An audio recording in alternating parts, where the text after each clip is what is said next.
Selamat pagi pemirsa. Menteri sejatinya dan semestinya adalah pembantu presiden. Kerja menteri sepenuhnya didedikasikan untuk membantu kepala negara untuk mengatasi berbagai persoalan bangsa. Merekalah perpanjangan tangan presiden untuk mengeksekusi berbagai program dan kebijakan yang ditetapkan pemimpin tertinggi. Dengan posisi seperti itu, pantang bagi menteri untuk berjalan tidak seirama dengan langkah presiden. Pemirsa, inilah editorial Media Indonesia edisi hari ini Jumat 27 Juni 2025 dengan tema Berhenti Membebani Presiden bersama saya Leonard Samosir, dan Anda semua juga bisa ikut menyatakan pendapat Anda nanti dengan menelepon nomor 021 583 99 100. Dan pemirsa, pagi ini telah hadir bersama saya anggota Dewan Redaksi Media Group Gaudentius Suhardi. Bang Gauden, selamat pagi. Selamat pagi, Leon. Sehat-sehat, Bang? Sehat, mudah-mudahan tidak membebanimu. Tidak membebani saya.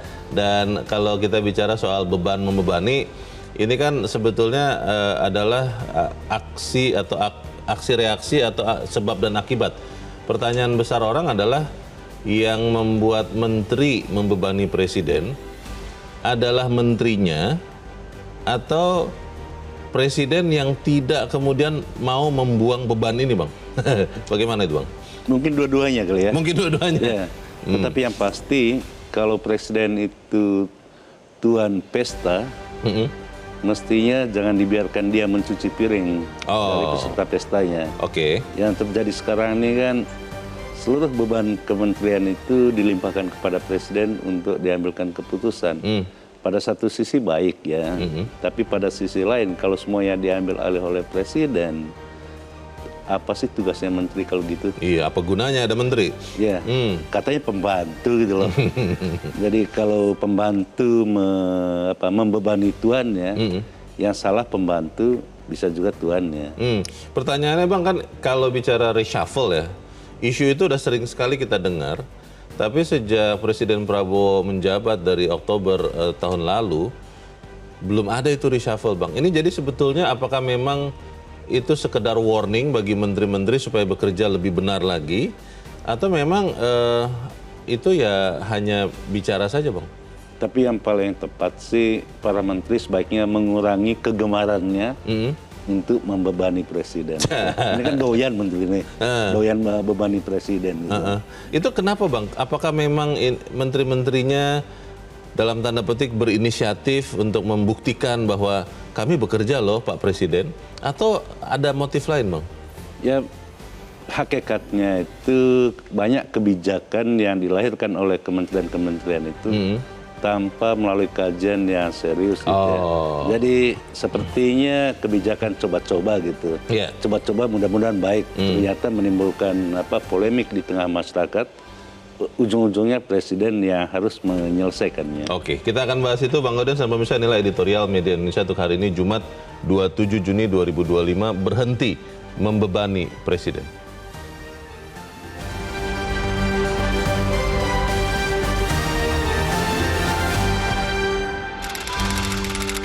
Berhenti membebani presiden.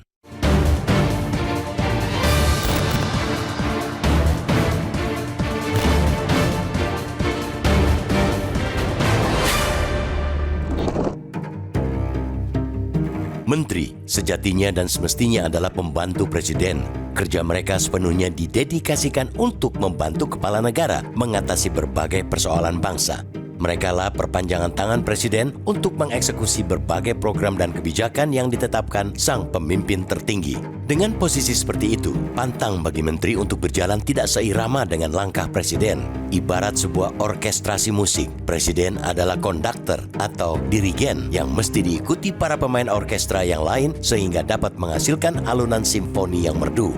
Sedikit saja ada nada sumbang, simfoni bakal terganggu. Namun, fakta yang kita lihat berbeda dengan yang semestinya. Sejumlah menteri di Kabinet Merah Putih nyatanya justru kerap menciptakan nada-nada sumbang sendiri. Mereka tidak mampu menjadi bagian dari orkestrasi yang solid. alih-alih membantu tugas presiden, beberapa dari mereka justru membebani presiden. Setiap kebijakan pemerintah semestinya menawarkan solusi atau berbagai persoalan yang terus menghantam bangsa ini. Namun yang acap terlihat sepanjang 8 bulan pemerintahan Prabowo Gibran ini, para menteri justru banyak menelurkan kebijakan yang amat kental dengan nuansa kontroversi. Kerja dan kebijakan menteri yang seharusnya tegak lurus dengan visi misi milik presiden malah kerap kali memunculkan permasalahan baru. Celakanya, ketika kebijakan kontroversial itu pada ujungnya hanya menghasilkan kehebohan dan kegaduhan pun solusi, presiden juga yang selalu harus turun tangan menyelesaikannya. Bukankah itu sama artinya menambah beban presiden? Maka wajar bila Ketua MPR Ahmad Muzani sampai memperingatkan menteri-menteri di Kabinet Merah Putih untuk berhenti membebani Presiden Prabowo Subianto. Sudah terlampau banyak polemik yang muncul dan menjadi sorotan publik luas gara-gara ketidaksanggupan menteri mengelola kebijakan yang mereka luncurkan sendiri. Sebutlah beberapa contoh, mulai dari polemik munculnya pagar laut di perairan Kabupaten Tangerang, Banten, kehebohan soal pelarangan bagi pengecer menjual LPG 3 kg yang tiba-tiba digulirkan tanpa kajian dan sosialisasi yang kuat, kasus pembiaran penambangan nikel di kawasan Geopark Raja Ampat, Papua Barat Daya, hingga sengketa 4 pulau yang melibatkan pemerintah Provinsi Aceh dan Sumatera Utara. Semua itu, kata Muzani, menambah beban presiden yang seharusnya bisa lebih fokus menyelesaikan persoalan yang bersifat strategis dan lebih bermakna bagi kepentingan dan kemajuan bangsa ke depan. Maka, sebaiknya saya kira pembantu-pembantu presiden memberi kajian yang lebih komprehensif, yang lebih mendalam sehingga itu tidak menjadi beban masalah bagi presiden, tegas dia. Peringatan dari seorang ketua MPR yang juga sekretaris jenderal Partai Gerindra, partai penguasa saat ini, itu tentunya tidak bisa dianggap main-main. Secara tersirat, apa yang disampaikan Muzani itu bisa dimaknai sebagai peringatan Prabowo kepada para menterinya agar tak mengkhianati kepercayaan yang sudah ia berikan dengan kinerja yang seadanya. Presiden Prabowo pun beberapa waktu lalu pernah menegaskan bahwa ia tidak akan ragu untuk menindak apabila jajarannya di Kabinet Merah Putih tidak mampu bekerja dengan baik. Artinya, tidak ada tempat bagi menteri yang berkinerja lemah, yang gemar mbalelo, yang tak punya sensitivitas terhadap persoalan rakyat di Kabinet Prabowo. Hingga 8 bulan pemerintahan ini berjalan, reshuffle besar-besaran memang belum tereksekusi. Namun, tetap saja ancaman dan peringatan itu mestinya bisa melecut para pembantu presiden supaya lebih cepat berakselerasi dan memperbaiki diri, bukan malah memelihara kegemaran mereka membebani presiden.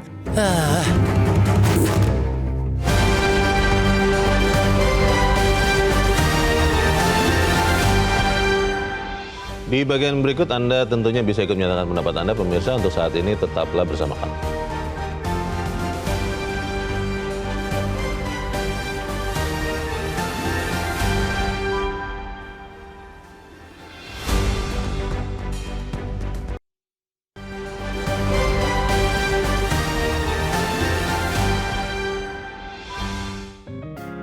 Media Indonesia mengajak Anda untuk mengakses fitur premium e-paper. Dengan sajian konten berbasis intelektual dan meneguhkan kebangsaan, Media Indonesia tampil dengan lebih dinamis melalui e-paper Media Indonesia yang dapat Anda akses kapan saja, di mana saja.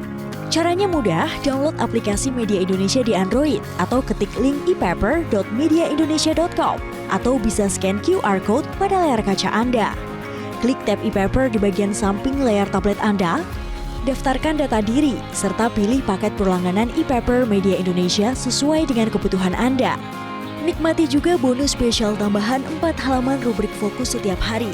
Semua bisa Anda dapatkan hanya di e-paper Media Indonesia. Untuk informasi lebih lanjut, hubungi customer service di nomor 0811 1201 2018 atau kunjungi media sosial @mediaindonesia.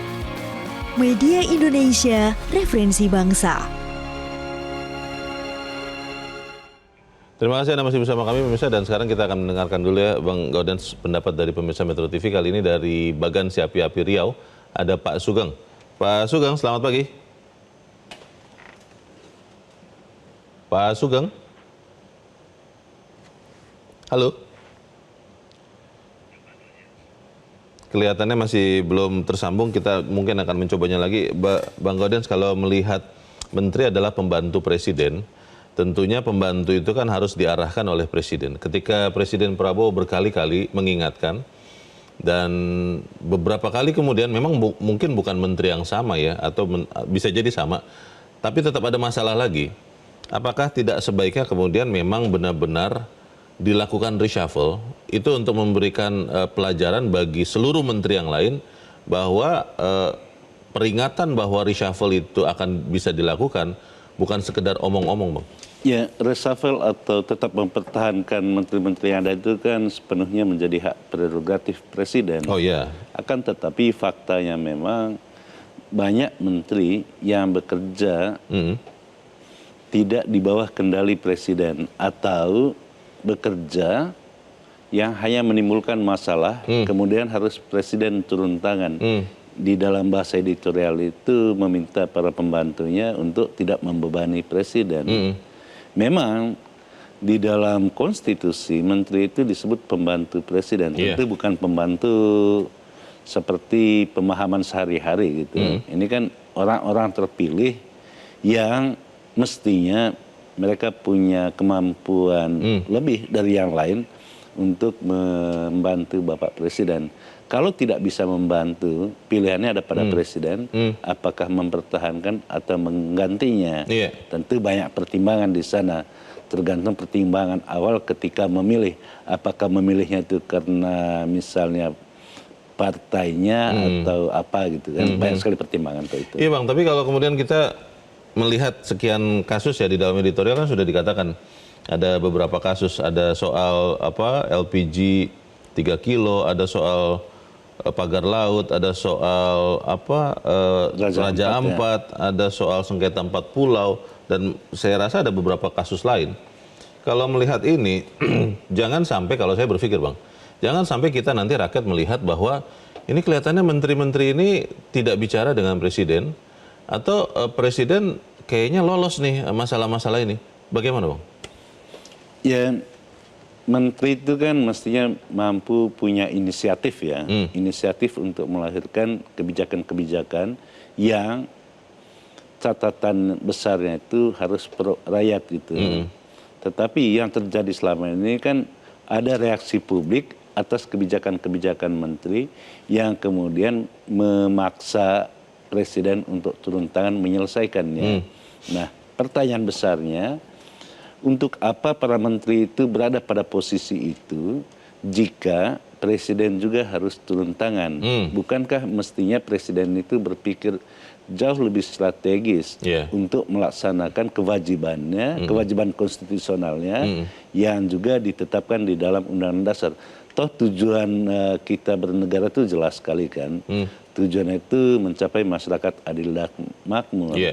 Kalau presiden itu berpikir visi besar untuk memakmurkan rakyat, mestinya pekerjaan teknis itu selesai pada tingkat menteri.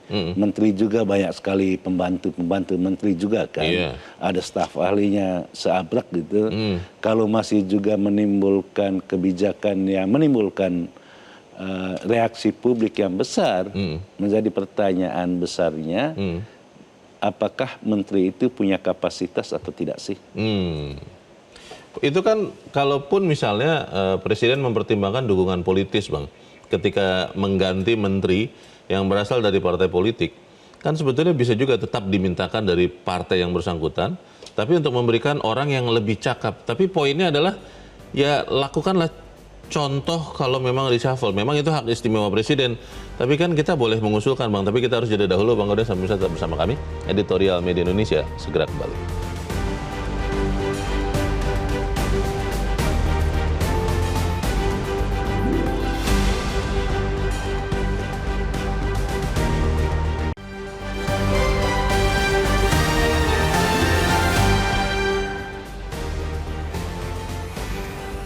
Terima kasih pemirsa, Anda masih bersama kami dan kita ada di bagian akhir diskusi kita pagi ini. Bang Audiens, kalau kita memang harus menghormati hak istimewa prerogatif presiden. Tapi kalau kemudian kebijakan yang tarik ulur Bang, dan kemudian akhirnya batal, itu kan kalau terus-menerus terjadi, nanti akhirnya wibawa pemerintah mulai berkurang. Jangan sampai kemudian rakyat melihat, wah ini pemerintah atau menterinya ya, menterinya sebetulnya, pelin-pelan nih. Bagaimana Bang? Ya memang menjadi persoalan karena sebagian juga yang menjadi menteri itu adalah ketua umum partai yang mendukung presiden pada pilpres kan. Untuk mengganti ketua umum itu tentu bukan hal yang mudah ya. Iya. Secara politik praktis gitu. Secara teori sih gampang. Karena presiden yang mengangkat, presiden juga yang memberhentikan. Itu kan teorinya. Tetapi di dalam prakteknya itu susah. Tetapi yang ingin kita tekankan, sebaiknya para menteri itu tahu diri untuk membuat kebijakan yang tidak menyulitkan presiden. Terlalu gampang kok, karena seluruh perangkat yang mendukung untuk mengambil kebijakan itu kan ada ya. Iya. Problemnya mau atau tidak untuk membuat kebijakan yang betul-betul pro rakyat. Yang terlihat sekarang itu kan banyak sekali kebijakan yang menguntungkan orang lain atau menguntungkan diri sendiri. Yang kalau menurut definisi undang-undang korupsi itu mestinya masuk korupsi kebijakan gitu loh. Nah ini yang mestinya para menteri itu kedepannya itu mencoba untuk jauh lebih baik lagi gitu. Sehingga tidak lagi membebani presiden. Sudah terlalu banyak sih persoalan yang harus ditangani oleh presiden itu. Atau biarkan presiden mengurus hal-hal strategis, hal-hal teknis itu selesai di tingkat menteri. Kalau tidak juga mampu menyelesaikan itu, ya kita katakan sebaiknya mengundurkan diri lah para menterinya. Tahu diri gitu kan. Itu kan masalahnya kalau di Indonesia hal amat sangat langka Bang mengundurkan diri itu. Tapi saya teringat dengan di Kabinet Merah Putih ini kan ada 7 ya Bang ya, menteri koordinator. Yang tadinya atau bahkan sampai sekarang diharapkan mereka yang mengkoordinasi menteri-menteri di bawahnya, baru kemudian nanti berkoordinasi dengan presiden. Ini Menko-Menkonya bekerja dengan baik, dipandang, dihormati oleh menterinya, atau bagaimana kelihatannya? Saya tidak terlalu hafal jumlah Menko-nya berapa. 7 Bang, sekarang 7 Bang. 7 ya. Iya. Karena terlalu banyak sih ya. Tetapi ada satu kasus yang saat ini memperlihatkan bagaimana di dalam kabinet itu tidak ada koordinasi yang baik gitu ya. Kasus itu saat ini sedang disidangkan di Mahkamah Konstitusi terkait dengan Undang-Undang 1 tahun 1979, Undang-Undang tentang ekstradisi, yang menggugat itu 5 orang jaksa aktif di Kejaksaan Agung yang menyatakan inkonstitusional ekstradisi itu ditangani oleh Kementerian Kehakiman yang menurut rumusan undang-undang, walaupun Menteri Kehakiman sekarang kan udah pecah menjadi 3 ya. Itu memperlihatkan bahwa koordinasi di tingkat Menko itu, walaupun Menko-nya berbeda kan, Jaksa Agung itu di bawah Menko Politik, sementara Kehakiman itu di bawah Menko Hukum. Kan? 2 Menko. Mestinya di antara Menko ini kan bisa berkoordinasi sehingga kasus seperti itu tidak sampai dibawa ke Mahkamah Konstitusi. Belum diputuskan seperti apa nantinya terkait dengan ekstradisi.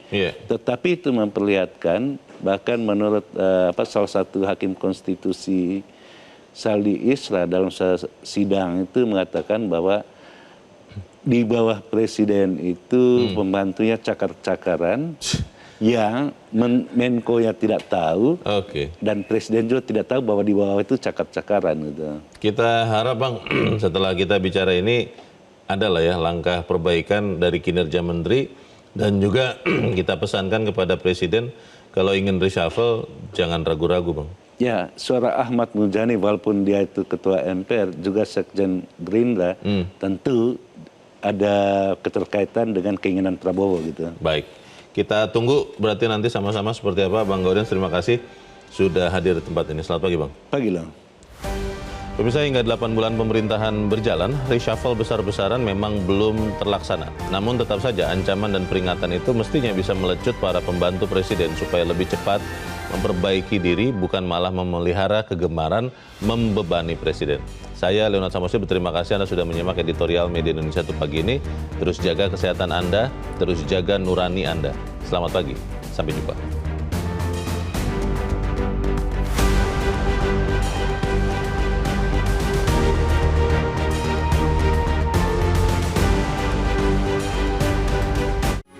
Metro TV. Jelajahi cara baru mendapatkan informasi. Download Metro TV Extend sekarang.